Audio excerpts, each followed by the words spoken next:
رمضان المبارک کی مناسبت سے ہم نے کتاب الصیام کی ایک حدیث آپ کے سامنے پڑھی۔ یہ خوش نصیبی ہے کہ اللہ پاک نے ہماری زندگی میں پھر یہ مبارک مہینہ جو اس کا اپنا مہینہ ہے ہمیں عطا فرمایا ہے۔ سیدنا ابو ہریرہ رضی اللہ تعالی عنہ روایت فرماتے ہیں کہ حضور نبی اکرم صلی اللہ تعالی علیہ وآلہ وسلم نے ارشاد فرمایا، الصیام جنۃ، کہ روزہ ڈھال ہے۔ کس چیز سے ڈھال ہے؟ ایسے بڑے گناہوں سے انسان کو محفوظ کرتا ہے جو بڑے گناہ انسان کے جہنم اور دوزخ میں داخل ہونے کا باعث بنتے۔ ڈھال ہمیشہ حفاظت کے لیے استعمال ہوتی ہے، اور حفاظت اس چیز سے کی جاتی ہے جو انسان کے لیے نقصان دہ ہو، اور نقصان حقیقت میں وہی نقصان ہے جو آخرت کا ہو جائے۔ گھاٹا اور خسارہ وہی ہے جو آخرت میں ہو، اور نفع اور فائدہ بھی حقیقی وہی ہے جو آخرت میں ہو۔ انسان اپنی زندگی میں گرد و پیش کے ماحول کے مطابق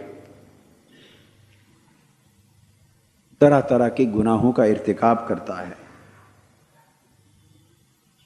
اور ان کے نتیجے میں وہ اپنا نامہ اعمال خراب کرتا ہے۔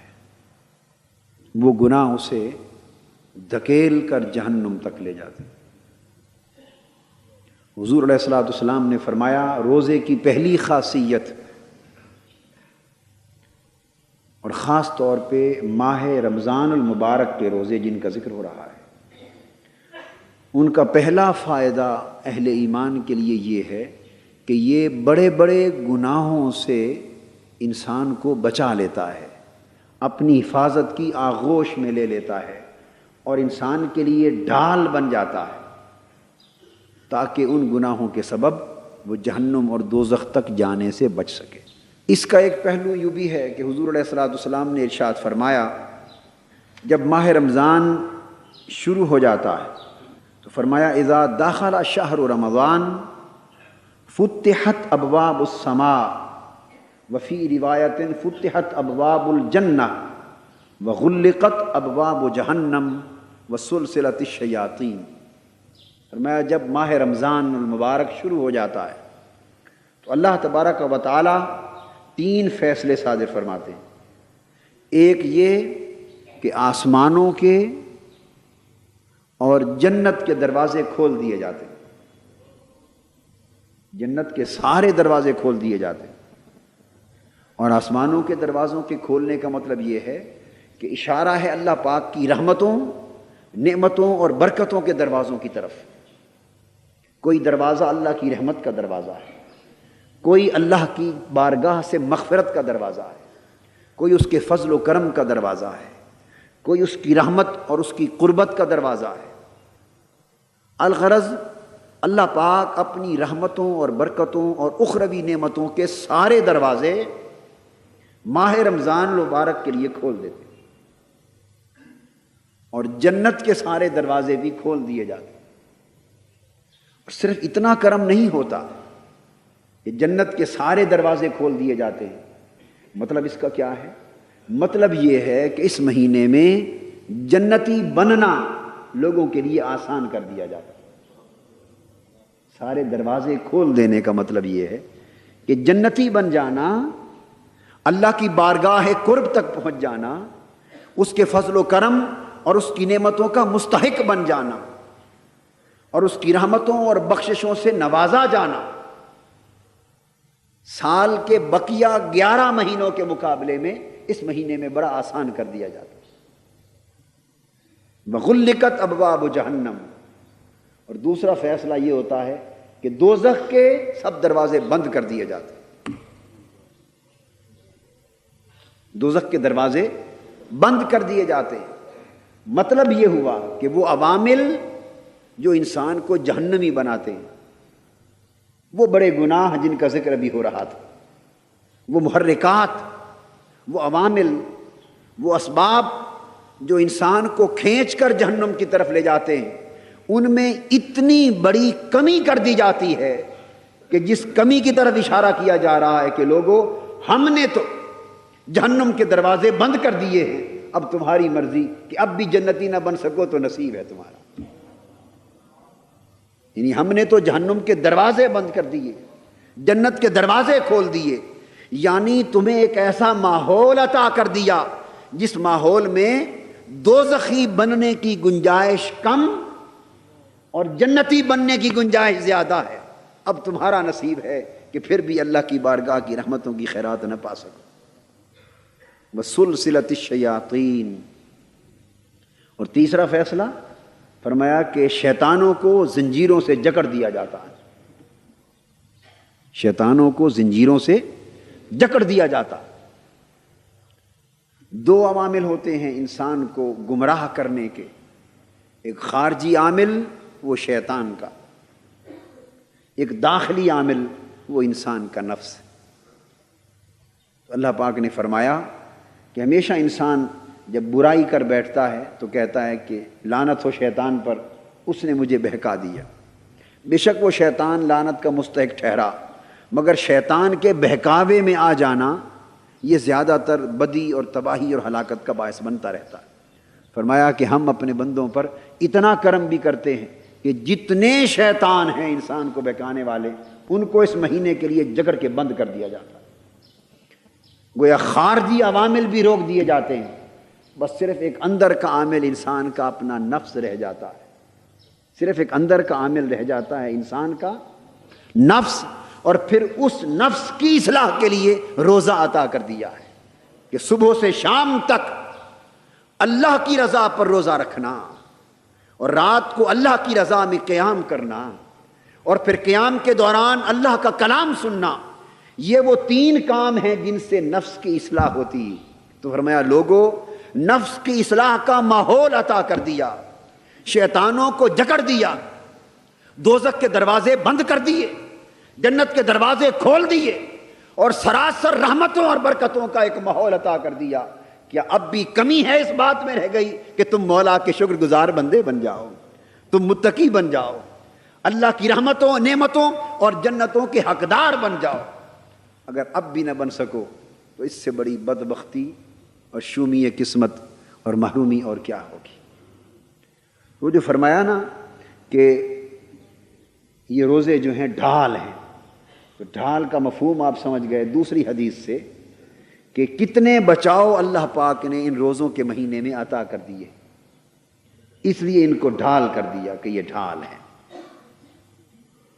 اور پھر انسان کو تلقین کی ہے، تہذیب نفس کا سبق دیا جا رہا ہے۔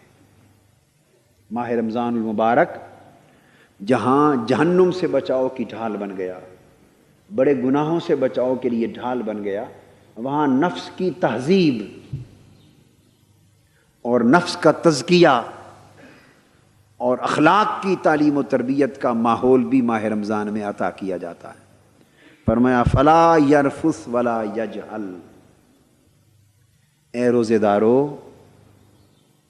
چونکہ اب یہ میرا مہینہ آ گیا ہے، یوں تو سارے مہینے اللہ کے، وہ خالق ہے، سارے دن اسی کے، سب مہینے اس کے، مگر کتنا کرم ہے رب ذوالجلال کا اور اس مہینے کی عظمتوں کا اور اس مہینے کی نعمتوں اور برکتوں کی وسعت کا اندازہ اس امر سے لگائیے کہ وہ سارے مہینوں کا مالک ہے، مگر تخصیص کے ساتھ ایک مہینے کو چن کر فرماتا ہے کہ یہ میرا مہینہ۔ کیوں؟ کہ اس مہینے وہ اپنے بندوں کی بخشش کا اہتمام سارے سال سے بڑھ کر کرتا ہے۔ اب تہذیب نفس کا سبق دیا جا رہا ہے، اس نفس کی تہذیب ہونی چاہیے، اس نفس کی اصلاح ہونی چاہیے، اس نفس کو اخلاق کی تربیت ملنی چاہیے۔ اور وہ کیسے؟ ہر بات کا ایک اصول وضع کر دیا۔ فرمایا فلا یرفث ولا یجہل، نہ بدکاری اور بے حیائی کے کام کرنا عملاً، اور نہ زبان سے بیہودہ گوئی کرنا۔ یرفث بدکاری کے معنی میں بھی ہے اور زبان سے فحش کلامی کے معنی میں بھی ہے، دونوں معنی ہیں اس کے۔ مطلب یہ ہوا کہ نہ فاحشہ کاری کرو، نہ فحش زبانی اختیار کرو، اور نہ بیہودہ کلامی کرو۔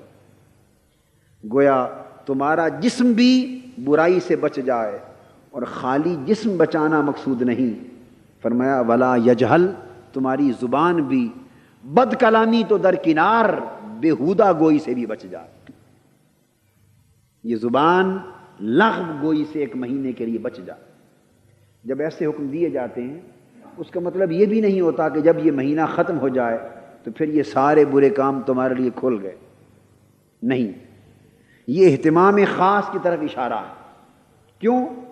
فرمایا کہ وہ رب ذوالجلال جس نے اس مہینے کے روزوں کو آپ کی اصلاح نفس کے لیے خاص ماحول بنا دیا ہے، جس نے تمہارے جنتی بننے کے راستے کشادہ کر دیے اور تمہیں دوزخ سے بچنے کے لیے بہت ساری بہتر صورتیں فراہم کر دی ہیں، اب تم سوال کر سکتے ہو مولا تیرے اتنے احسانات ہیں اس مہینے میں، کوئی یہ طریقہ بھی تو بتا کہ ہم ان احسانات سے پورا فائدہ بھی اٹھا سکیں۔ کہیں ایسا نہ ہو کہ تیری جنتوں کے دروازے بھی کھلے کے کھلے رہ جائیں، جہنم کے دروازے بند رہ جائیں، شیطان مسدود رہ جائیں، ماحول نعمتوں بھرا رہے، برکتوں بھرا رہے، سعادتوں بھرا رہے، تیری بارگاہ کے انوار و تجلیات کا نزول بھی ہوتا رہے، اور تو امید بھی رکھے کہ میرا بندہ سچے معنوں میں میرا بندہ بن جائے گا۔ پر مولا ایک کرم اور بھی کر، کوئی طریقہ بھی سمجھا دے کہ ہم جیسے غافل لوگ، ناکارہ لوگ، نافرمان لوگ تیری اس مہینے کی نعمتوں سے فائدہ بھی اٹھا سکیں۔ اللہ پاک نے اب اس کا طریقہ بھی تلقین فرمایا ہے، فرمایا فلا یرفث ولا یجہل وان امرؤ قاتلہ او شاتمہ فلیقل انی صائم مرتین۔ اب یہ طریقہ سمجھا دیا۔ طریقہ کیا سمجھایا؟ فرمایا کہ ہر برے کام سے بچے رہو۔ نمبر ایک، جس کام میں برائی دیکھو، جس کام میں فاحشہ کاری دیکھو، جس کام میں بدی کا پہلو دیکھو، جس کام میں میری ناراضگی کا عنصر دیکھو، ایک تو خود اس سے بچو، اور نمبر دو، ایسا لفظ بھی زبان پہ نہ لاؤ جس لفظ کو آپ بیہودہ گوئی سے تعبیر کر سکیں۔ کیوں؟ کہ میں چاہتا ہوں، اللہ پاک کا فرمان، میں چاہتا ہوں کہ یہ مہینہ تمہاری زبان صرف میرے ذکر کے لیے مخصوص ہو جائے، صبح و شام میرا ذکر تمہاری زبان پر ہو، میری یاد تمہارے دل میں ہو، میری محبت تمہاری روح میں ہو، اور میری عبادت تمہارا عمل بن جائے۔ میرے لیے جاگنا، میں رات کو ذکر کر رہا تھا، جب یہ عمل اپنا لو گے تو تم پر میرا رنگ چڑھ جائے گا۔ صبغۃ اللہ ومن احسن من اللہ صبغۃ، رات میں نے یہ بات سمجھائی، فرمایا اللہ کا رنگ ہے، اللہ کا رنگ ہے، تو لوگوں اللہ کا بھی رنگ ہے، اللہ کا بھی رنگ ہے۔ فرمایا ومن احسن من اللہ صبغۃ، ارے رنگ سازوں کے پاس جانے والوں، کوئی سبز رنگ چڑھانا چاہتا ہے، جی میرا کپڑا سبز، میرا دوپٹہ، بیویاں کہتی ہیں میرا دوپٹہ سبز کر دو، کوئی بہن کہتی ہے میرا دوپٹہ سرخ کر دو، کوئی کہتی ہے میرا دوپٹہ نسواری رنگ کا کر دو، کوئی کہتا ہے میری دستار، میرا جبہ، میرا قمیض اس رنگ کا ہو۔ ارے مختلف رنگ چاہنے والوں اور رنگ سازوں کے پاس جانے والوں اور رنگ سازی کی دکانیں تلاش کرنے والوں، ومن احسن من اللہ صبغۃ، بتاؤ تو صحیح رب سے بہتر بھی کوئی رنگ ساز ہے؟ رنگ سے بہتر بھی کوئی رنگ ساز؟ اللہ کے رنگ سے بھی بہتر کسی کا رنگ ہے؟ جب میں اپنا رنگ تمہارے اوپر چڑھانے کو تیار ہوں تو میرا رنگ چھوڑ کے اور رنگوں کی تلاش میں کیوں جاتے ہو؟ میرے رنگ کی طرف آؤ۔ اور رنگ کیا ہے؟ ماہ رمضان میں اللہ کا رنگ چڑھتا ہے۔ اللہ کا رنگ اللہ کی صفتیں ہیں، اللہ کا رنگ اللہ کی صفتیں ہیں، اس کے اخلاق ہیں۔ تو صفت الہیہ کیا ہے؟ اللہ کھاتا ہے یا نہیں کھاتا؟ اللہ پاک کی شان کیا ہے؟ اللہ نہیں کھاتا۔ فرمایا اس مہینے میں تم انسان ہو، آخر یہ تو ممکن نہیں کہ بالکل ہی کھانا چھوڑ دو اور بغیر کھائے جیو، یہ تو صرف میری شان ہے، اللہ کی شان ہے، مگر اتنا کرو کہ طلوع فجر سے لے کر غروب آفتاب تک 30 دن اس پورے وقت میں کھانا چھوڑے رکھو تو میرے نہ کھانے والا رنگ چڑھ جائے گا، نہ کھانے کا رنگ چڑھ جائے گا۔ پھر اللہ پاک سوتا ہے یا جاگتا ہے؟ جی، لا تأخذہ سنۃ ولا نوم، جاگنا اس کا رنگ ہے۔ فرمایا دن کو نہ کھاؤ تاکہ میرے نہ کھانے کا رنگ چڑھ جائے، راتوں کو جاگو تاکہ ساتھ جاگنے کا بھی رنگ چڑھ جائے، اور پورا مہینہ یہ مشق جاری رہے، دن بھر کھانے سے بند رہو۔ اور اللہ پاک کوئی ایسا کلام کرتا ہے جو اس کی شان کے لائق نہ ہو؟ کرتا ہے؟ ہرگز نہیں کرتا۔ تو فرمایا فلا یرفس ولا یجہل، تم بیہودہ کلامی بھی چھوڑ دو، بیہودہ کلامی بھی چھوڑ دو، زبان پہ صرف اس کا ذکر رہے، دن پر اس کے نہ کھانے والا رنگ رہے، رات کو جاگنے کا رنگ رہے، اور پھر اس کا کلام تمہارے کانوں میں پڑتا رہے، نماز تراویح میں اس کا کلام سنو، پچھلی رات جب سحور کا وقت آئے تو مولا کی آوازیں آئیں، اور دل کے کانوں کو بھی بیدار کرو کہ تمہارے دل کے کان ماہ رمضان کی پچھلی راتوں کی یہ صدائیں اور یہ نغمات لاہوتی بھی سن سکیں، جب مولا اپنی پیاری پیاری آواز میں اپنے سوئے ہوئے بندے کو جگا رہا ہو اور کہہ رہا ہو میرے بندے اٹھ، ہے کوئی تیرا سوال مجھ سے کر لے، آج میں عطا کرنے کا چاہتا ہوں، ہے کوئی بخشش کا طالب کوئی طلب کر لے، میں مغفرت عطا کر دوں۔ تو کتنے تعلق کی جہتیں اللہ سے قائم ہو جاتی ہیں۔ فرمایا اگر پورا مہینہ اس طرح تم گزار لو تو میرے بہت سے رنگ تمہارے اوپر چڑھ جائیں گے، بہت سے رنگ چڑھ جائیں گے۔ تو یہ مہینہ رنگ تو چڑھاتا ہے، آگے برقرار رکھنا یا نہ رکھنا وہ ہماری مرضی، یہ مرضی کی بات ہے، کچا رنگ چڑھ جائے یا پکا رنگ چڑھ جائے، جو چڑھے اتر جائے تو وہ کچا چڑھا، اور جو چڑھے اور پھر نہ اترے وہ پکا چڑھ گئے۔ تو اس مہینے میں اپنی روح کی چنری رنگوا لو، روح کی چنری رنگوا لو، بڑا اچھا رنگ ساز ہے، وہ موج پر آیا ہوا ہے، اس کا مہینہ کرم کی جولانیوں پر ہے۔ طریقہ کیا ہے؟ فرمایا اس حد تک اپنی زبان کو پاکیزہ کر لو کہ اگر کوئی شخص تمہارے ساتھ جھگڑا کرے، کوئی شخص تمہارے ساتھ جھگڑا کرے اور شاتمہ یا تمہیں گالی بھی دے، اب کوئی جھگڑا کرے آپ کے ساتھ تو اتنا تو کرتے ہیں نا، اگر ایک مکہ مارے تو کم سے کم اگر دو نہ مار سکیں، دو تو مارنا ضروری ہے نا ایک کے مقابلے میں، دو نہ مار سکے تو ایک تو مارتے ہی ہے نا۔ وہ یہ نہ کہے کہ مریل ہے اس کو مارا، ہاتھ ہی نہیں اٹھا سکا، کوئی ایک گالی دے تو دو گالیاں دینا تو لازمی بنتی ہیں، یہ عمل ہے ہمارا۔ اللہ پاک نے فرمایا اگر کوئی تم سے جھگڑا کر لے، تمہیں گالی دے لے اور تم روزے کی حالت میں ہو تو معلوم ہے کیا جواب دو؟ فقط اتنا کہو فَلْيَقُلْ إِنِّي صَائِمٌ، بس جواب میں اتنا کہو کہ میں روزے سے ہوں، میں رب کا رنگ چڑھا رہا، بس تیری گالی کا میرے پاس کوئی جواب نہیں، تیرے جھگڑے کا میرے پاس کوئی جواب نہیں۔ بھئی کیوں؟ میں روزے سے، میں اس وقت ڈھال میں ہوں، روزے میں ہوں، رب کا رنگ چڑھا رہا ہوں، بس۔ فرمایا اتنا صبر کرو، اور ایک بار نہیں 2 بار کہہ دو، 2 بار کہہ دو۔ 2 بار کہنے میں حکمت کیا؟ انسان کو متوجہ کیا جا رہا ہے کہ اس پر بار بار دھیان کرو میں تمہیں کیا سبق دے رہا ہوں۔ حضور علیہ السلام نے فرمایا مرتین، 2 بار، یعنی بار بار دھیان کرو لوگوں کیا سبق دیا جا رہا ہے، اس عمل کو اپناؤ، زبان پاک ہو جائے گی، نفس پاک ہو گیا، جسم پاک ہو گیا، زبان پاک ہو گئی، تو طہارت اور پاکیزگی انسان کی زندگی میں اتر آئی۔ اس کے بعد ارشاد فرمایا والذی نفسی بیدہ لخلوف فم الصائم اطیب عند اللہ من ریح المسک۔ حضور علیہ السلام نے فرمایا قسم ہے اس رب کی جس کے قبضہ قدرت میں میری جان ہے۔ فرمایا جوں جوں دن گزرتا جاتا ہے روزے دار کا اور معدہ خالی ہوتا ہے، اور دن گزرنے کے ساتھ ساتھ خالی معدے سے پھر جو ہوا باہر آتی ہے منہ سے، اس میں گیسز کی ایک ملاوٹ ہوتی ہے، اور اس ہوا سے تھوڑی منہ سے نکلنے والی ہوا ہلکی سی بودار ہو جاتی، بدبو دیتی، فریش نہیں ہوتی۔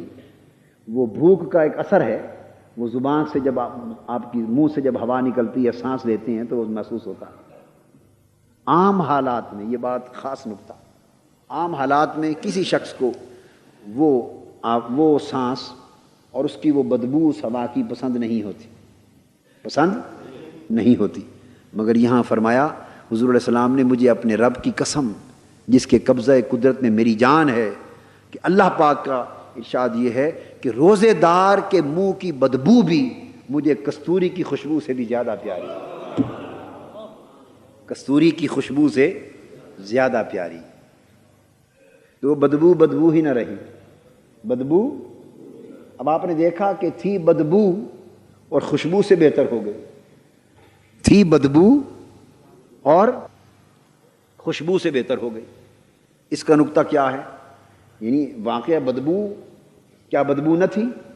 بولیے، تو جب ہے بدبو تو کستوری کی خوشبو سے بہتر کیسے بن گئی؟ یوں ہی تو نہیں، یوں ہی فرما سکتے تھے کہ ہے تو بدبو بھی اچھی ہے، کہ روزے دار کی بدبو بھی ہمیں اچھی لگتی ہے، یوں بھی فرمایا جا سکتا تھا، مگر مقابلے میں کستوری لائے، کیونکہ عرب میں کستوری سے زیادہ قیمتی خوشبو نہ تھی۔ عرب میں ابتداً عربوں کو بات بتائی جا رہی ہے، ان کے ہاں کستوری کی خوشبو سے زیادہ قیمتی خوشبو نہ تھی، تو فرمایا کہ تمہاری دنیا کی جو سب سے قیمتی خوشبو ہے، میرے روزے دار بندے کے منہ کی بو بھی اس سے بہتر ہے۔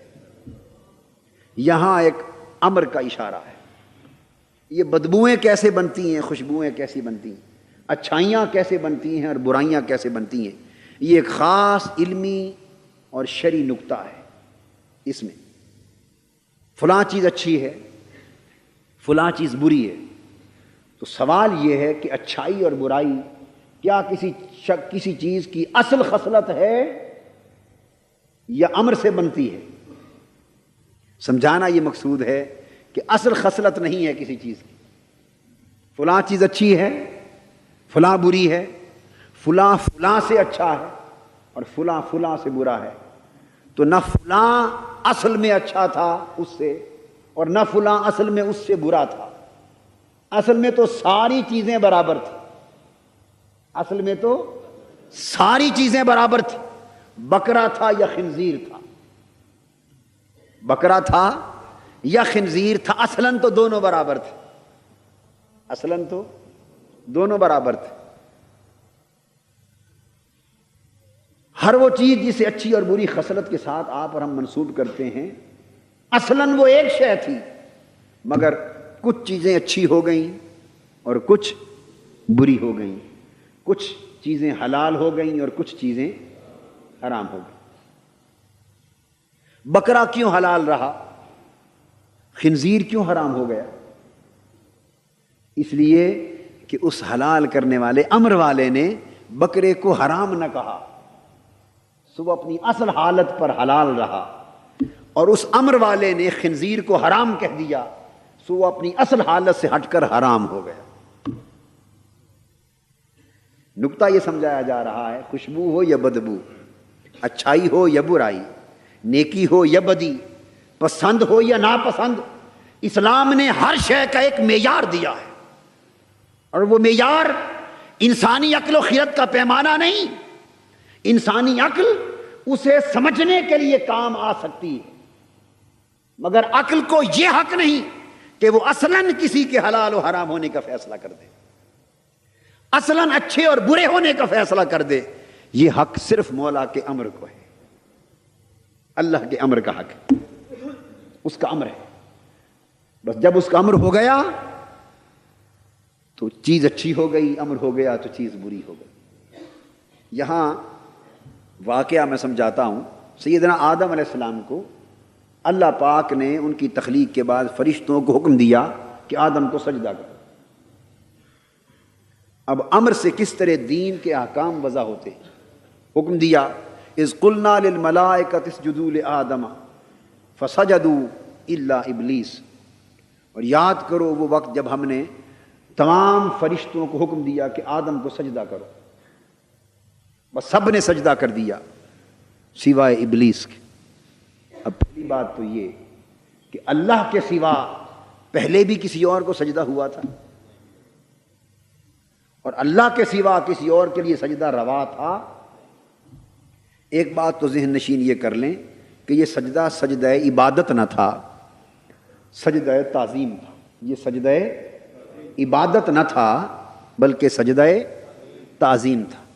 عبادت کا سجدہ اللہ کے سوا کسی اور کے لیے کبھی بھی جائز نہیں رہا، کیونکہ معبود اللہ کے سوا کوئی اور نہیں۔ عبادت کا حقدار اور عبادت اور پرستش کے لائق اللہ کے سوا کوئی اور نہیں۔ سو سجدہ عبادت کبھی بھی کسی کے لیے روا نہیں رہا۔ اب رہ گیا سجدہ تعظیم، یہ پہلی امتوں اور شریعتوں میں جائز تھا، پہلی امتوں اور شریعتوں میں جائز تھا۔ شریعت محمدی صلی اللہ علیہ وآلہ وسلم نے تعظیمی سجدہ بھی حرام کر دیا۔ اب کسی بڑے سے بڑے بزرگ کو، حتیٰ کہ کسی نبی اور ولی کو بھی، اور حضور علیہ الصلوۃ والسلام کی ذات اقدس سے بڑی ہستی تو کائنات میں اور عالم خلق میں کوئی نہیں، تو حضور علیہ السلام کی ذات پاک کے لیے بھی تعظیماً سجدہ کرنا حرام ہے، تعظیماً سجدہ کرنے کی اجازت نہیں ہے، طواف کی بھی اجازت نہیں۔ حضور کے مزار اقدس کے طواف، یعنی طواف بنیت طواف، ایک ہے زیارت کے لیے گھومنا، نہیں، جو طواف جس طرح ہم کعبہ کا کرتے ہیں وہ طواف بھی جائز نہیں۔ میں نقطہ امر سمجھا رہا ہوں، یہ درست، اور جو ہم کعبے کو سجدہ کرتے ہیں یہ نہ سجدہ عبادت ہے نہ سجدہ تعظیم ہے، یہ سجدہ توجہ ہے۔ سجدے کی چار قسمیں، یہ سجدہ آپ اس لیے نیت کرتے ہیں متوجہن الی الکعبہ، جب نیت کرتے ہیں اپنی زبان میں، اردو میں، پنجابی میں کیا کہتے ہیں؟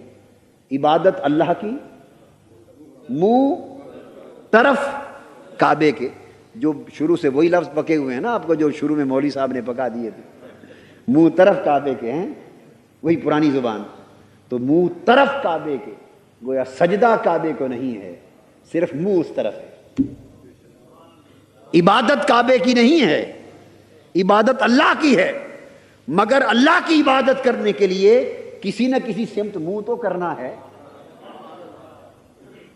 منہ تو کرنا ہے یا نہیں کسی سمت، بس منہ کرنے کی سمت کعبے کی طرف اللہ نے مقرر کر دی، کعبہ مقرر کر دیا۔ اب جو بات بتانا چاہتا ہوں، امر کا نقطہ جو اس میں آ گیا وہ یہ ہے کہ کعبہ افضل ہے یا حضور علیہ السلام کی ذات اقدس؟ حضور علیہ السلام کی ذات اقدس افضل ہے۔ فضیلت میں یہ بات ایمان کے درجے کی ہے، فضیلت میں کعبے کا مقابلہ ہی نہیں ہے ذات پاک محمد مصطفیٰ صلی اللہ علیہ وسلم سے، مقابلہ ہی نہیں۔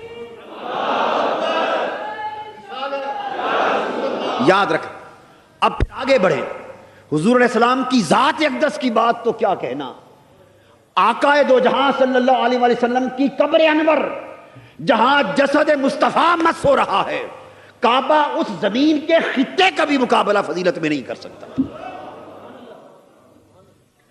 اور اس موازنے میں کعبے کی بات کیا کہنا، عرش معلیٰ بھی اس خطہ زمین کا مقابلہ نہیں کر سکتا، صرف اتنا خطہ، میں پورے شہر مدینہ کی بات نہیں کر رہا، خاص نقطہ ہے، علمی نقطہ ہے، سمجھ لیں، پورا شہر مدینہ نہیں، وہ خطہ قبر انور کا جہاں جسد پاک آرام فرما ہے، اس خطے میں فضیلت کا مقابلہ اس خطے سے عرش الہی بھی نہیں کرتا، بیت المعمور نہیں کرتا، کعبۃ اللہ نہیں کرتا۔ تو وہ کعبہ جو فضیلت میں جس کا مقابلہ ہی کوئی نہیں حضور علیہ السلام کی ذات پاک کے ساتھ، اور پھر آقا سے مقابلہ فضیلت کا کیا؟ ابن ماجہ میں حدیث آتی، حضور علیہ السلام نے کعبہ سے خطاب کیا اور فرمایا، کعبہ اس رب کی قسم جس کے قبضہ قدرت میں میری جان ہے، ان حرمت المؤمن اعظم من کا حرمت عند اللہ دمہ و مالہ و عرضہ، او کما قال، فرمایا کعبہ مجھے رب کی عزت کی قسم جس کے قبضہ قدرت میں میری جان ہے، میری امت کا مرد مومن، اس کی جان، اس کا مال اور اس کی عزت و حرمت اللہ کی بارگاہ میں درجے میں تجھ سے بھی اونچی۔ مرد مومن کی عزت و حرمت اللہ کی بارگاہ میں اے کعبہ تجھ سے بھی اونچی ہے۔ یہ حدیث صحیح ہے، مگر اب امر کیا ہو گیا؟ نکتہ یہ سمجھنے والا ہے۔ امر ہو گیا قد نرا تقلب وجہک فی السماء، پیارے آپ کا چہرہ پلٹنا دیکھ لیا ہے، فلنولینک قبلۃ ترضاها، چونکہ آقا نے اسی کعبہ کو اپنے قبلے کے طور پہ پسند کر لیا تھا، فرمایا فلنولینک قبلۃ ترضاها، اسی قبلے کی طرف آپ کو پھیر دیں گے جس پہ آپ راضی ہیں۔ فول وجہک، یہ امر آ رہا ہے، فول وجہک شطر المسجد الحرام، آج اور اب میرے پیارے اپنا چہرہ اس کعبے کی طرف کر لیجئے۔ بس چہرہ مصطفیٰ اس کعبے کی طرف پھرنا تھا، چہرہ مصطفیٰ اس کعبے کی طرف پھرنا تھا کہ افضل آقا ہے، مگر اب حضور کے لیے بھی امر آ گیا کہ میرے پیارے کعبے کا مقابلہ تو تیرے ساتھ نہیں ہے، مگر تو بھی نماز اسی کی طرف منہ کر کے ادا کرے گا، اور طواف کا وقت آئے گا اسی کا طواف کرے گا۔ یہ ہے امر، افضل مفضول کا طواف کر رہا ہے، اعلیٰ درجے والا نبی کعبے کا طواف کر رہا ہے۔ سبحان اللہ، سبحان اللہ۔ یہ کیا ہے؟ امر ہے۔ حجر اسود پتھر ہے، کبھی حضور علیہ الصلوۃ والسلام کی کیا شان کے پتھروں کو چومتے تھے، آئے آئے آئے، پتھروں کو چومے کیا شان، مگر حجر اسود آقا نے چوما، لب لگ گئے، قیامت تک ساری خدائی چوم رہی ہے، ورنہ کون چومتا اس پتھر کو جا کر؟ اس کا انالیسس کریں، وہ کوئی جدا پتھر ہے باقیوں سے؟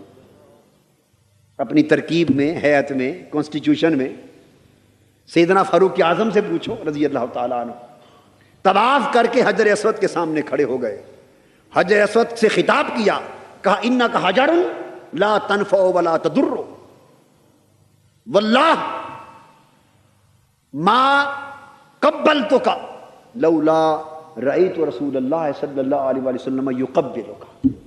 حجر اسود، عمر تیرے سامنے کھڑا ہے اور میں جانتا ہوں کہ تو ایک پتھر ہے، تو نہ میرے نفع کا مالک ہے نہ نقصان کا مالک، باوجود اس کے میں تمہیں چومنے کے لیے آیا ہوں، اور خدا کی قسم جس کے قبضہ قدرت میں عمر کی جان ہے، تمہیں کبھی بوسہ نہ دیتا اگر میں نے ان آنکھوں سے اپنے حبیب محمد مصطفیٰ کو نہ دیکھا ہوتا۔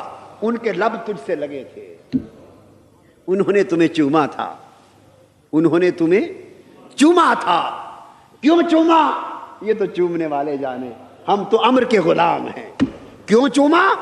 دلیل کے پیچھے نہیں جاتے، امر کے پیچھے جاتے ہیں۔ دلیل وہی جانے جن کا امر تھا، ہم نے تو چومتے دیکھا، تمہیں چومتے چلے جا رہے۔ اب بات کو سمجھے، یہ امر ہے، اس امر پر مبنی ہے دین۔ حضرت عبداللہ ابن عمر رضی اللہ تعالیٰ عنہ اپنی اونٹنی کو پکڑ کے ایک صحرا میں، کھلا صحرا ہے، ریگستان میدان ہے، اس میں چکر لگوا رہے ہیں، اونٹنی کو پکڑا ہوا ہے، بغیر کسی وجہ کے چکر لگوا رہے، ایکسرسائز نہیں ہے۔ کسی نے پوچھا ہے عبداللہ ابن عمر رضی اللہ تعالیٰ عنہ کیا وجہ ہے، اونٹنی کو یوں ہی چکر لگوائے جا رہے ہیں؟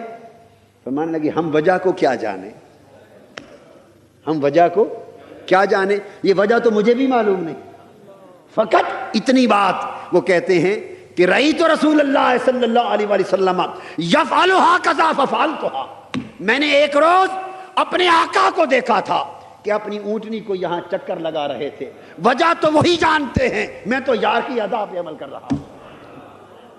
مجھے کیا خبر تھی رکوع کی، مجھے ہوش کب تھی سجود کی، تیرے نقش پا کی تلاش تھی کہ میں جھک رہا تھا نماز میں۔ اور میری زندگی بھی عجیب ہے، میری بندگی بھی عجیب ہے، جہاں مل گیا تیرا نقش پا وہیں میں نے کعبہ بنا لی۔ بات دلیل کی نہیں ہے، بات امر کی ہے۔ دلیل پھر بعد میں سمجھنے کے کام آتی، یہ فرق ہے۔ جنہوں نے دلیل کو مقدم سمجھا، امر کو مؤخر کیا، وہ گمراہ ہو گئے۔ جنہوں نے دلیل پہلے رکھی، طلبہ خاص طور پہ سمجھیں، جدید تعلیم یافتہ احباب بھی، بس اتنا فرق ہے۔ جنہوں نے دلیل کو پہلے جانا اور دلیل کی قوت پر امر کو مانا، وہ گمراہ ہو گئے، اور جنہوں نے امر کو پہلے جانا اور امر کی قوت پہ دلیل کو مانا، وہ ہدایت پا گئے۔ بس اتنا فرق ہے۔ یہی حضرت ابن عمر رضی اللہ تعالیٰ عنہ سے کسی نے پوچھا کہ قرآن مجید میں صلاۃ الخوف کا ذکر بھی ہے، صلاۃ الحضر کا، مقیم کی نماز کا ذکر بھی ہے، مگر صلاۃ السفر کی تفصیل نہیں۔ یہ سفر میں جو نماز پڑھتے ہیں نا قصر کر کے، حکم تو آیا ہے مگر اس کی تفصیل موجود نہیں۔ تو آپ قصر کی نماز پڑھتے ہیں سفر میں، کیسے پڑھتے ہیں، کس بنا پر پڑھتے ہیں؟ بڑا پیارا جواب دیا حضرت عبداللہ ابن عمر رضی اللہ عنہ۔ مگر یہ باتیں کوئی حدیث کی کتابیں کھنگالے پڑھے تو سمجھ میں آئے۔ آپ نے فرمایا سبحان اللہ، فرمایا ان اللہ بعث الینا رسولہ صلی اللہ علیہ وآلہ وسلم لا نعلم شیئا۔ ہم تو ان پڑھ لوگ تھے، یہ جواب ہے حضرت ابن عمر رضی اللہ تعالیٰ عنہ۔ قربان جائیں آپ کے پڑھے لکھے ہونے پر۔ ہائے کتنی بڑی پڑھائی کی بات کی، کتنے بڑے علم اور شعور کی بات کی۔ کہتے لا نعلم شیئا، ہم تو ان پڑھ لوگ تھے، ہم تو کچھ بھی نہ جانتے تھے، ہم کیا حساب کتاب جانے، نہ کسی سکول گئے تھے، نہ مدرسہ گئے تھے، نہ یونیورسٹی گئے تھے، ہم تو کچھ نہ جانتے تھے۔ رب نے اپنا محبوب ہمارے اندر مبعوث فرما دیا، اللہ نے اپنے حبیب کو بھیجا، بس پھر اس کے بعد کیا ہوا؟ رأینا یفعل فنفعل ہکذا، ہم تو حضور کو دیکھتے تھے، جیسے وہ کرتے تھے وہی ہمارا دین بن جاتا تھا، جیسے حضور کو کرتے دیکھتے اسی طرح کر دیتے تھے۔ تو دین کی بات امر کی بات ہے۔ تو میں نے اتنی بڑی مثال آپ کو دی کہ کعبہ جو آقا دو جہاں کے جسد پاک سے مس ہونے والے خطہ زمین کا مقابلہ نہ کر سکے، حضور بھی نماز پڑھتے تو اس کعبے کی طرف چہرہ پاک کرتے، اور طواف کرتے تو اسی کعبے کی طرف کرتے۔ افضل کا حضور کی بارگاہ کی طرف چہرہ کر کے توجہن بھی سجدہ نہیں کیا جا سکتا۔ اب آپ چاہیں کہ سجدہ تو اللہ کو کریں، عبادت اللہ کی کریں، مگر جیسے کعبے کو قبلہ توجہ بناتے ہیں، قبلہ، تو اس لیے حضور علیہ السلام کی قبر انور کو قبلہ توجہ بنا لیں، سجدہ رب کو کریں، یہ بھی حرام ہوگا کیونکہ امر کے خلاف۔ درجہ بے شک قبر رسول کا کعبے سے افضل، عرش الہی سے افضل، مگر جس بات کا امر نہیں وہ بات شریعت نہیں۔ تو فرمایا کہ آدم کو سجدہ کرو، سب دنیا حیران رہ گئی، سبحان اللہ، کہ آج تک اپنے آپ کو سجدہ کروانے والا رب آج اپنے ہاتھوں سے اپنا آدم بنا کے فرماتا اس کو سجدہ کرو۔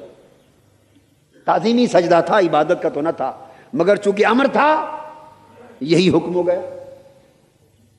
اب فرشتے اور ابلیس دو گروہ ہو گئے، فرشتے اور ابلیس۔ فرشتے سجدے میں گر پڑے، ابلیس اکڑ گیا، رک گیا۔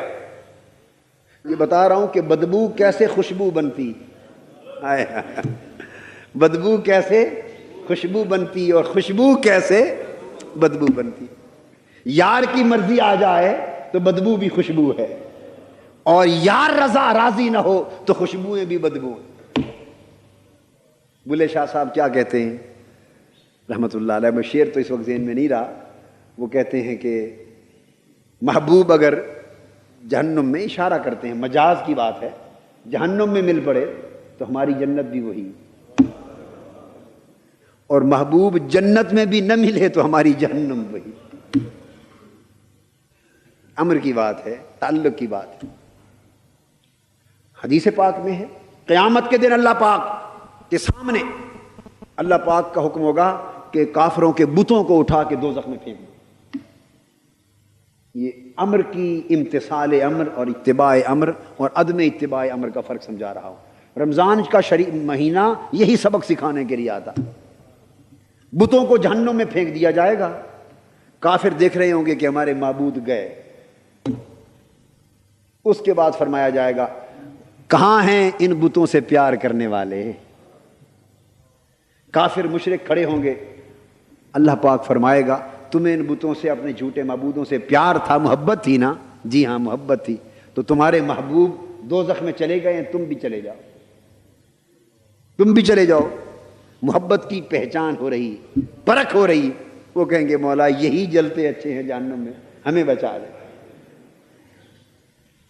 دوزخ میں جہنم میں یہی جلتے رہیں، ہمیں بچا لے۔ بات تو وہ کافروں کی کہی ہوئی ہے، مگر اس کو تھوڑی دیر کے لیے بھول جائیں، ہمارا حال اس سے مختلف ہے۔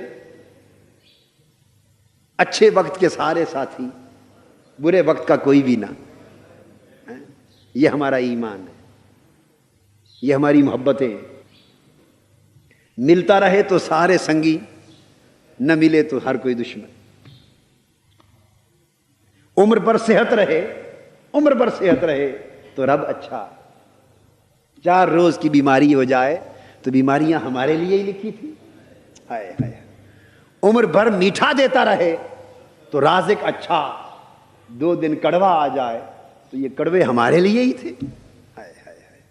حکم ہوگا کہ کود جاؤ ان بتوں کے ساتھ، کفار مشرک انکار کر دیں گے، انکار کی کیا مجال، مگر کہیں گے مولا یہی جلتے اچھے ہیں، فرمایا نہیں تم بھی جاؤ۔ اس کے بعد ان کے سامنے، کافر و مشرکوں کے سامنے محبت کا امتحان ہو رہا، آؤ تم بھی ان سے محبت کرتے ہو، اب تمہیں کچھ اور محبت والے بھی دکھاتے ہیں، دیکھو محبت کسے کہتے ہیں اور محبت والے کون ہوتے ہیں۔ یہ والذین آمنوا اشد حبا للہ کے تحت یہ حدیث آئی۔ تو حکم ہوگا، اللہ پاک فرمائیں گے قیامت کے دن اب کون ہیں جو مجھ سے محبت کرتے تھے، کون ہیں جو مجھ سے محبت کرتے تھے، میرے چاہنے والے بھی ذرا کھڑے ہو جائیں، تو عشاق کھڑے ہو جائیں، عشاق کھڑے ہو جائیں۔ اللہ پاک فرمائے گا تم میری محبت کا دعویٰ کرتے تھے، بولا اب دعویٰ کہاں تک تیری بارگاہ میں قبول ہے، یہ نہیں، یہ تو ہی جانتا ہے، بات تو تیری محبت کی کرتے تھے۔ فرمایا اچھا اگر میری محبت کرتے تھے مجھ سے تو پھر میرا حکم امر ہے، جہنم میں کود جاؤ جہنم میں۔ اب یہ محبت جو کرتے تھے تو کیا تھی، ساری ساری رات کھڑے رہتے تھے اللہ کے لیے، سجدہ ریزیاں کرتے تھے، یہی محبت کی علامتیں ہیں نا، بستر چھوڑتے تھے، مولا کے لیے جاگتے تھے، روزے رکھتے تھے، اس کی محبت میں تکلیفیں اٹھاتے تھے، اس کی محبت میں گالیاں کھاتے تھے، اس کی محبت میں ریاستیں کرتے تھے، مجاہدے کرتے تھے، نفل پڑھتے تھے، صدقہ خیرات کرتے تھے، مال لٹاتے تھے، حتیٰ کہ جان لٹاتے تھے، جہاں وہ فرماتا تھا وہیں دوڑ جاتے تھے، جہاں سے روکتا تھا وہیں سے رک جاتے تھے، پوری زندگی اللہ کی محبت کے وقف کر دی تھی۔ یہ سب کچھ کس لیے کیا تھا؟ جہنم کے لیے؟ ہیں بولیے نا، یہ سارا کچھ جو راتوں کو جاگ رہے ہو، تراویح پڑھ رہے ہو، ہم روزے رکھ رہے ہیں، عبادتیں کرتے ہیں، ٹوٹی پوٹی جہنم کے لیے کرتے ہیں؟ اگر کوئی یہ بتا دے کہ یہ جو کچھ کر رہے ہو اس کے صلے میں جہنم میں جانا ہوگا، کوئی کرے گا؟ ہر کوئی کہتا ہے بھئی جنت ہی کے لیے کر رہے ہیں۔ عبادتیں چلو کوئی اس سے اونچی سوچ بھی رکھ لے گا، اس سے اونچی سوچ بھی رکھ لے گا، مگر جہنم کے لیے تو کوئی نہیں کرتا نا۔ اب قیامت کے دن محبت کرنے والوں سے کہا جائے گا ان کنتم احبائی، اگر تم واقعتاً مجھ سے محبت کرنے والے ہو تو پھر چلے جاؤ جنت، فادخلوا جہنم میں چلے جاؤ۔ حدیث پاک میں آتا ہے یقتحمون فیہا، محبت والے لوگ اپنے محبوب حقیقی کی زبان سے امر جہنم سن کر وجد میں آ جائیں گے اور خوشی سے رقص کرتے کرتے جہنم میں کود جائیں گے۔ مولا تو ہمارے جہنم میں جانے پر راضی ہے تو یہی جہنم جنت ہے۔ یقتحمون فیہا، چھلانگیں لگا دیں گے جہنم کی۔ مولا فرمائے گا ارے بتوں سے پیار کرنے والوں دیکھو، محبت اسے نہیں اس کو کہتے ہیں۔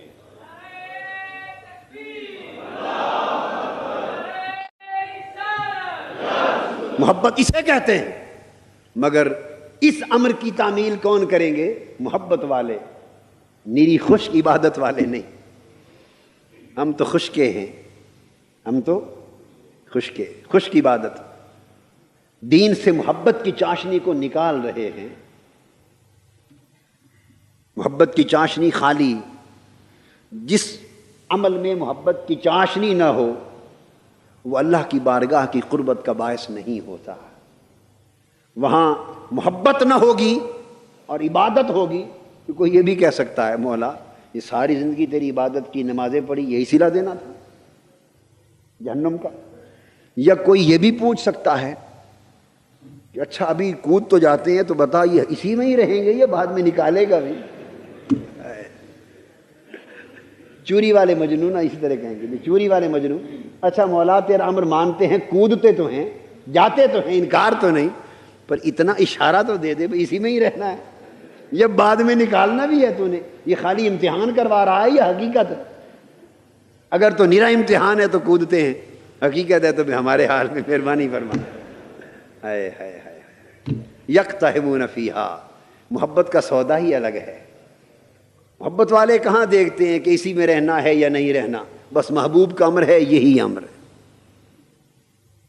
تو فرشتے امر کو پا گئے تھے، سو یہ نہ دیکھا کہ کس کو سجدے کے لیے حکم ہو رہا ہے، سجدے میں گر گئے۔ شیطان عبادت گزار تو بڑا تھا مگر صاحب امر نہ تھا، صاحب دلیل تھا۔ الا ابلیس، اکڑ گیا۔ اللہ پاک نے پوچھا شیطان سے ما منعک اللہ تسجد اذ امرتک، ابلیس جب میں نے حکم دیا کہ آدم کو سجدہ کر تو میرے حکم کے باوجود کس شے نے تمہیں سجدہ کرنے سے روک لیا؟ میرے حکم کے باوجود کیوں رک گیا؟ آگے وہ دلیل لا رہا ہے، وہ کہے گا مولا انا خیر منہ خلقتنی من نار وخلقتہ من طین، مولا تیرا امر اور حکم تو بجا تھا، میری آنکھوں کے سامنے تھا، حکم بھی سنا اور تیرے فرشتوں کو سجدے میں گرتے بھی دیکھا، پر میں نے اس لیے سجدہ نہیں کیا کہ میں نے دیکھا کہ میں تو خود آدم سے بہتر ہوں، معاذ اللہ استغفر اللہ، آدم سے بہتر ہوں۔ کیوں؟ دلیل کیا ہے؟ خلقتنی من نار وخلقتہ من طین، مجھے تو نے آگ سے بنایا، آدم کو ہماری آنکھوں کے سامنے، کل کی تو بات ہے، کل کیا آج ہی کی بات، ہمارے سامنے اس کو مٹی سے بنایا، مٹی نیچے جاتی ہے، آگ دلیل میں جو مشاہدہ تھا اس نے کیسے دیکھا کہ آگ مٹی سے بہتر ہے؟ تو میں آگ سے بنا، آدم مٹی سے بنا، سو میں اس سے بہتر تھا، تو بہتر ہو کر کمتر کو سجدہ کیوں کرتا؟ وہ اپنی دلیل میں پڑ گیا۔ مشاہدہ کیا تھا اس نے، مشاہدہ کیا تھا، تو یہ مشاہدہ تو غلط نہیں تھا نا کہ یہ آگ سے بنا اور حضرت آدم مٹی سے بنے، واقعہ تو درست تھا، واقعہ تو مشاہدہ بھی درست تھا، مگر نتیجہ جو اخذ کیا وہاں غلطی ہو گئی، نتیجہ جو اخذ کیا وہاں غلطی ہو گئی، چونکہ نتیجہ اپنی عقل کے تابع تھا، مولا کے امر کے تابع نہ تھا، دلیل قائم کرنے میں غلطی ہو گئی۔ اس نے دلیل قائم کیا کی کہ آگ اوپر اٹھتی ہے، مٹی نیچے جاتی ہے، تو اوپر جانے والی چیز اعلیٰ ہوگی نیچے گرنے والی چیز سے، اس نے یوں دیکھا، اور بات اس کے برعکس تھی، بات اس کے برعکس تھی۔ لوگ تو یہی سمجھتے ہیں کہ اوپر اٹھنے والا اعلیٰ ہے اور نیچے جانے والا ادنا ہے، مگر مولا کے ہاں بات یہ تھی کہ مولا کے حضور جو اوپر اٹھے وہ برا ہے، جو جھک کے رہے وہ اچھا ہے۔ مولا کے حضور جو اٹھتا ہے، جو سر اٹھاتا ہے وہ برا ہے، جو جھکتا ہے اور جتنا جھکتا ہے وہ اتنا اونچا ہے۔ نتیجہ اخذ کرنے میں غلطی کر گیا شیطان، اور اس نے اپنا عمل اللہ کے امر پر نہیں بلکہ اپنے مشاہدہ اور دلیل پر قائم کر لیا۔ چونکہ دلیل پر قائم کیا اس لیے حکم کا انکاری ہو گیا۔ اللہ پاک نے فرمایا فخرج منہا، دفع ہو جاؤ میری بارگاہ سے۔ ساری زندگی عبادت کر کر کے یہی سیکھا کہ میرے امر کے سامنے اپنی دلیل کو لاتا، میرے امر کے سامنے اپنی دلیل کو لاتا۔ مشاہدہ تو یہ فرشتوں کا بھی تھا، انہوں نے تو ابتداء ہی کہہ دیا تھا اذ قال ربک للملائکۃ انی جاعل فی الارض خلیفہ، اس وقت کہہ دیا تھا اتجعل من یفسد فیہا ویسفک الدماء۔ دیکھ تو وہ بھی رہے تھے کہ مٹی کی تخلیق کے اثرات کیا ہیں، دیکھ شیطان بھی رہا تھا، واقعہ ان کے سامنے بھی تھا، واقعہ اس کے سامنے بھی تھا، مشاہدہ ملائکہ کا بھی تھا، مشاہدہ ابلیس کا بھی تھا۔ فرق یہ تھا کہ انہوں نے اس مشاہدے سے جو دلیل سمجھی تھی وہ اللہ کے امر کے سامنے اس دلیل کو قربان کر دیا، اس نے اپنی دلیل پر عمل کر لیا، امر کو ٹھکرا دیا۔ تو فرق یہ کہ جب اللہ کا امر آ گیا وہاں آدم کو سجدہ کرنا بھی شریعت بن گئی، یہ بات سمجھا رہا تھا، ورنہ غیر کو سجدہ کرنا عبادت کا ہوتا تو کفر تھا، اور تعظیم کا تھا تو حرام ہوتا، تعظیم کا تھا تو ہماری شریعت محمدی میں یہ آیا، مگر اس وقت چونکہ امر تھا، تعظیم کا سجدہ کرنے کا امر تھا، سو امر نے اس سجدے کو بھی جائز اور شریعت بنا دیا۔ تو امر ہو تو بدبو خوشبو سے اچھی، امر ہو تو خوشبو اچھی، اور امر نہ ہو تو بدبو بھی اچھی، خوشبو۔ فرماتے اللہ خلوف فم الصائم، یوں تو تم ناپسند کرتے ہو اور تمہارے معیار اور تمہارے پیمانے طبی ہیں، مبنی بر دلیل ہیں کہ منہ سے نکلنے والی جو کوئی مسوڑوں کی مرض کی وجہ سے آتی ہے، معدے کی وجہ سے آتی ہے، اچھی نہیں گردانی جاتی، بدبو ہے، مگر امر آ جائے تو بدبو ہو کر کستوری سے بھی اچھی ہے۔ ایک مثال دے کر بڑی بات سمجھاتی، اور فرمایا یہ بھی بات واضح کر دیں کہ اس روزے دار کے منہ کی بدبو ہمیں اچھی کیوں لگتی ہے، اچھی کیوں لگتی؟ سبحان اللہ۔ فرمایا یترک طعامہ وشرابہ وشہوتہ من اجلی، اس لیے اچھی لگتی ہے کہ ہے تو یہ بھی بھوکا، پیٹ خالی ہے تو بو آ رہی ہے نا، اور ہے دوسرا شخص بھی بھوکا، اس کا پیٹ بھی خالی ہے معدہ، تو تبھی بدبو آتی ہے۔ واقعہ دونوں کا ایک ہے، مگر اس کا پیٹ اپنے کسی سبب کے وجہ سے خالی اور بدبو آ رہی ہے، اور روزے دار کا پیٹ اپنے سبب سے نہیں، فرمایا میری وجہ سے خالی۔ یترک طعامہ وشرابہ وشہوتہ من اجلی، اس نے کھانا ممکن ہے کسی ڈاکٹر کے کہنے پر چھوڑا ہوگا، ممکن ہے اپنی ڈائٹنگ کے لیے چھوڑا ہوگا، اپنا ویٹ کم کرنے کے لیے چھوڑا ہوگا، کھانا اس نے بھی چھوڑا ہے اور کھانا اس نے بھی چھوڑا ہے، اور اس کی بدبو بھی کھانا چھوڑنے کے باعث، اس کی بدبو بھی کھانا چھوڑنے کے باعث، مگر اس نے اپنی خاطر چھوڑا، اس نے میری خاطر چھوڑا۔ تو جس نے کھانا میری خاطر چھوڑ دیا، پینا میری خاطر چھوڑ دیا، اور نفس کی خواہشات میری خاطر چھوڑ دی، ہمارا قاعدہ یہ ہے کہ جو ہماری خاطر بھوکا رہتا ہے اس کے معدے سے بدبو اٹھے وہ بھی خوشبوئیں سے بہتر ہے۔ ہم اس کی حقیقت کو بدل دیتے ہیں، حیات کو بدل دیتے ہیں، چونکہ اس کی نسبت ہمارے ساتھ ہو گئی، اس کی نسبت ہمارے ساتھ ہو گئی۔ اور پھر اللہ پاک نے فرمایا الصیام لی وانا اجزی بہی، اس پر اصول قائم کر دیا کہ لوگوں یاد رکھ لو کہ روزے خالصتاً میرے لیے، خالصتاً میرے لیے، اور میں ہی ان کی جزا دیتا ہوں۔ مولا تو باقی عبادت بھی تو آپ ہی کے لیے، نماز اللہ کے لیے نہیں۔ قل ان صلاتي ونسكي ومحیاي ومماتي للہ رب العالمین، نماز بھی اسی کے، سب کچھ اس کا، تو خالی روزے اس کے لیے کیسے ہوئے؟ اشارہ اس امر کی طرف ہے کہ عبادتیں ساری اللہ کے لیے ہیں، مگر ہر عبادت میں ریا کا امکان ہے، لوگوں کے دکھلاوے کا امکان ہے۔ روزے میں لوگوں کے دکھلاوے کا امکان نہیں، صرف مجھے دکھانے کا کام ہے بس۔ نماز کو یہاں لمبے سجدے کر رہا ہے، لمبی قرات کر رہا ہے، رکوع کر رہا ہے، ممکن ہے گھر پڑھے تو ایسی نماز نہ پڑھے، ہائے ہائے ہائے، مسجد میں پڑھے 50-100 آدمی دیکھ رہے ہیں، اور پتہ ہے کہ دیکھیں گے نکلیں گے تو ہاتھ چومیں گے کہ بڑا ولی اللہ آ گیا، بڑا نیک متقی عبادت گزار ہے، ہاتھ شاتھ چومیں گے، دعا کے لیے آئیں گے، بزرگ سمجھیں گے، اپنا کام بن جائے گا، جیب گرم ہو جائے گی، اللہ معاف کر دے۔ آ گیا نا من اجل الخلق، مخلوق کا خیال آ گیا نا، جہاد پر گئے، بڑا لڑ رہا ہے، جوش و خروش سے لڑ رہا ہے، قیامت کا دن ہوگا، عالم بلائے جائیں گے، عالموں کی باری ہے، ذرا پیش ہو جاؤ بارگاہ میں، اللہ پاک فرمائیں گے کیا چاہتے ہو مجھ سے؟ مولا آپ کا فضل اور کرم چاہتے ہیں۔ حکم ہوگا نہیں، تم کیا ہو؟ ہم عالم تھے، دین کے عالم تھے. کیا کرتے تھے؟ مولا آپ کے دین کی تبلیغ کرتے تھے. اب مجھ سے کیا چاہتے ہو؟ مولا فضل چاہتے ہیں. فرمایا نہیں چھٹی، تم نے تبلیغ کی، یہ دھوکہ کسی اور کو تو دے سکتے ہو، مجھے تو نہیں دے سکتے. تم تو تبلیغ کرتے تھے پیسے کی خاطر کہ جیب گرم ہوگی، مال ملے گا. تم تو علم پھیلاتے تھے اپنی علمی تفوق اور برتری ثابت کرنے کی خاطر، عالم کہلانے کی خاطر، دنیا میں عزت پانے کی خاطر. تم نے علم دین حاصل کیا، پڑھایا، تبلیغ کی، اور پیش نظر دنیا کی منفعت تھی، وہ تمہیں مل گئی. وہ تمہیں، بولو، لوگ ہاتھ چومتے تھے کہ نہیں؟ آ کر مال دیتے تھے کہ نہیں؟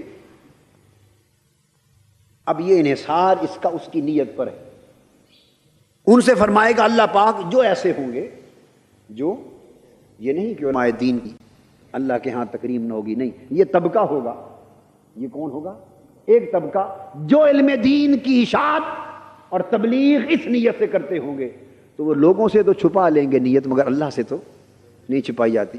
اللہ پاک فرمائے گا تم نے جس نیت کے لیے کام کیا تمہیں وہ مل گئے، اب کوئی اجر نہیں رہا. اب کھڑے ہو جائیں سخی، مالدار. تم کون ہو؟ مولا ہم سخی ہیں. کیا کرتے تھے؟ تیری راہ میں مال خرچ کرتے تھے. اب میرے پاس کیا لینے کو آئے ہو؟ باری تعالیٰ آپ کی رضا، اجر اور ثواب لینے آئے ہیں. فرمایا نہیں، جاؤ، جس مقصد کے لیے تم نے خرچ کیا وہ تمہیں مل گیا. اللہ پاک فرمائیں گے کیا اس لیے خرچ نہیں کرتے تھے کہ لوگ تمہیں سخی کہیں، مالدار کہیں، تمہارے سامنے ہاتھ پھیلائیں، لجاجت کے منہ ہلائیں، اور تم سخی اور کریم اور مالدار اور بڑا آدمی کہلاؤ معاشرے میں؟ اگر یہ نیت تھی، اب اللہ کے سامنے جس کی یہ نیت ہوگی کس کی مجال کے انکار کر سکے. فرمایا جاؤ، جو تم نے چاہا مل گیا. اس کے بعد اٹھے گا ایک طبقہ. تم کون ہو؟ ہم مجاہد ہیں، شہید ہوئے مجاہد ہیں. کیا کیا تم نے؟ مولا تیری راہ میں جہاد کیا. اب کیسے آئے ہو؟ اجر لینے آئے ہیں. حکم ہوگا کہ تم نے تو اس لیے جہاد کیا تھا کہ مر گئے تو شہید ہو جائیں گے، پچھلوں کو مربوں کی جائیداد مل جائے گی، غازی بن جائیں گے. بچ گئے تو غازی ہو جائیں گے. وہ جو فوج دیتی نہیں ہے وہ تمغے، اور اس کے ساتھ پراپرٹیز ملتی ہیں، بڑا کچھ مل جائے گا. اگر چلے گئے تو پچھلے رج گئے، بچ گئے تو ترقیاں ہو گئی، غازی ہو گئے. تم نے جو چاہا مل گیا. اب ان تینوں کو کہا جائے گا فرشتوں اٹھا کے جہنم میں پھینک دو. دکھلاوے کا کام کرتے تھے.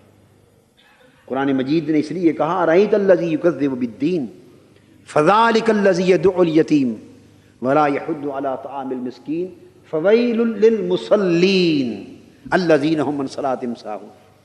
تباہی اور بربادی اور ہلاکت ہے ان نمازیوں کے لیے جو اپنی نماز کی روح کو بھولے بیٹھے ہیں. تو وہ بھی نمازی، قرآن کہتا ہے المصلین، مگر ہلاکت اور تباہی ہے ان نمازیوں کے لیے، اس لیے کہ جنہوں نے عمل کی مردہ لاش اپنے کندھوں پہ اٹھا رکھی ہے اور اس کی حسن نیت والی روح کو مار دیا. بدقسمتی ہماری کہ ہم الا ماشاء اللہ اسی ڈگر پہ چل پڑے، دکھلاوے کی ڈگر پہ چل پڑے. ہر نعرہ دکھلاوا، ہر عمل دکھلاوا. اللہ پاک محفوظ کر لے ریا سے. تو فرمایا ہر عبادت، نماز ہو، حج ہو، زکوٰۃ ہو، صدقہ ہو، جہاد ہو، ہر عبادت میں ریا کا امکان ہے. اگر کوئی چاہے دکھلاوے کے لیے عمل کرنا تو دکھلاوے کا ماحول موجود ہے، میسر ہے. ایک روزہ وہ عمل ہے، اس میں دکھلاوا نہیں. روزہ وہ عمل ہے، اس میں اگر اس نے نہیں رکھا دکھلانا چاہے تو وہ تو روزے دار ہے ہی نہیں. اگر نہیں رکھا اور محض صرف اب سرکاری افطاری میں جاتا ہے، شام کو افطاریاں ہوتی ہیں نا حکومتی اور سرکاری افطاریاں، ان میں خیر سے ہی روزے دار ہوتے ہیں کوئی. اگر نہیں رکھا اور محض افطاری پر جا رہا ہے تو اللہ کے ہاں وہ تو روزے دار ہے ہی نہیں. جبکہ دوسرا نمازی وہ ریاکار تھا مگر نمازی تو تھا، ریاکار تھا مگر نمازی تو تھا. اب اگر وہ ریاکار بنے اور روزے دار نہ ہو تو وہ تو صائم ہی نہیں. اور اب رہ گیا صائم روزے دار. اس کی حالت یہ، نمازی یہ تو کر سکتا تھا کہ باہر لمبے سجدے کرے، گھر میں تیزی سے ٹھونگے مار کے نماز کو معاذ اللہ ختم کر دے، یا باہر پڑھ لے اندر جا کے چھوڑ دے۔ وہاں یہ فرق ممکن تھا، اور یہاں اگر روزہ رکھ لیا تو اب ممکن نہیں کھا سکتا، اندر بند کمرے میں بیٹھے رہے تب بھی مجبور ہے، اور لوگوں کے سامنے پھرتا رہے تب بھی مجبور ہے۔ اگر روزہ رکھ لیا تو نہ چھپ کر کھا سکتا ہے نہ کھلے بندوں کھا سکتا ہے۔ تو فرمایا روزے دار اس کے روزے میں ریا نہیں ہے، اس لیے ایسا عمل روزہ نہیں کہ صرف لوگوں کے سامنے کیا جائے اور چھپ کر بھی کھانا پینا منع ہے، اور چھپ کر بھی جو چیزیں چھوڑ دی وہ چھوڑ دی۔ اس کا مطلب یہ کہ اصل محرک روزے کا وہ صرف اللہ کی رضا، کہ کھانا بھی اسی کے لیے چھوڑا، پینا بھی اسی کے لیے چھوڑا، شہوتیں بھی اسی کے لیے چھوڑی۔ تو فرمایا چونکہ روزہ خلق کی ریا کے لیے ہوتا نہیں، صرف میرے لیے ہے، تو فرمایا پھر اس کا اجر بھی سارے اجروں سے جدا گانا عطا کروں گا۔ والحسنۃ بعشر امثالها، دوسرے نیکیوں کا طریقہ یہ ہے کہ ایک نیکی کرو تو 10 اجر دیتا ہوں، ایک نیکی کرو تو 10 اجر دیتا ہوں، اور ایک حدیث میں ہے 700 گنا تک بھی اجر دیتا ہوں، مگر روزہ اس کے اجر کی حد ہی نہیں۔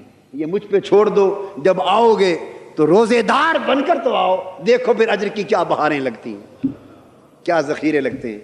اور سب سے بڑھ کر اجر کیا یہ کم ہے؟ سب سے بڑھ کر اجر کیا یہ کم ہے؟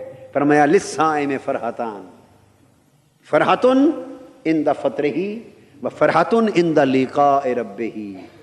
فرمایا تم 10 گنا اجر بھی بھول جاؤ، 700 گنا اجر بھی بھول جاؤ، 1000 گنا اجر بھی بھول جاؤ، یہ اگر باقی نیکیوں پر دیتا ہوں تو روزے پر کیوں نہیں دوں گا؟ یہ تو اجر سارے ملیں گے، مگر یاد رکھ لو میری خاطر کھانا پینا چھوڑ کے دیکھو، اور میری خاطر روزے دار بن کے دیکھو، تمہیں 2 خوشیاں دوں گا۔ ایک خوشی تو وہ جو دنیا میں مل جائے گی کہ سارا دن کھانا پینا چھوڑ کے جب گرمیوں کے دن ہوں گے اور افطاری کا وقت آئے گا اور ٹھنڈا پیو گے، اور اس کے پینے سے جو ایک سرور ملے گا وہ بھی 1 گنا لذت نفس ہوگی، لذت دہن ہوگی۔ اور آیا کہ پھر اس کے بعد اصل خوشی یہ تو افطار کے وقت ہوگی، مگر روزے دار تیری اصل خوشی اس وقت ہوگی جب تو قیامت کا دن آئے گا اور ہر کوئی میرے دیدار کے لیے ترس رہا ہوگا، اور حکم ہوگا میرے روزے دار آئے ہیں، انہیں لے آؤ میری ملاقات کرا دو۔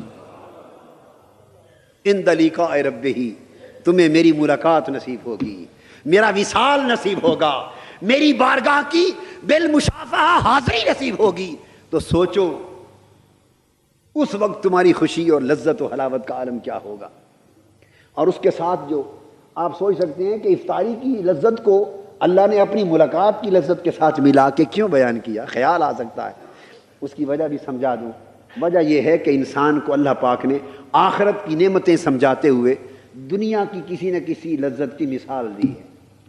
مثال اس لیے دی کہ پورا گرمیوں کا روزہ ہو، شدت کی گرمی، دن بھر پیاسا رہے، تو آپ کو اندازہ ہے کہ شام کو کیا کیفیت ہوتی ہے۔ افطار سے پہلے دسترخوان لگا کر طرح طرح کے مشروب لگا کے انسان انتظار میں بیٹھے ہوتے ہیں، اور ادھر افطاری کا وقت ہوتا ہے تو آدمی پیتا ہے، کھانا بھی چھوڑ دیتا ہے، پینے کو دوڑتا ہے، اور اس وقت جو چیز بھی ٹھنڈی پینے کو شربت مل جائے اس سے اس لمحے جو لذت دہن اور لذت نفس نصیب ہوتی اور ایک راحت ملتی ہے، اور آگ کی طرح ابلتے ہوئے پیٹ کو جب ایک سکون ملتا ہے تو وہ ایک کیفیت ہے۔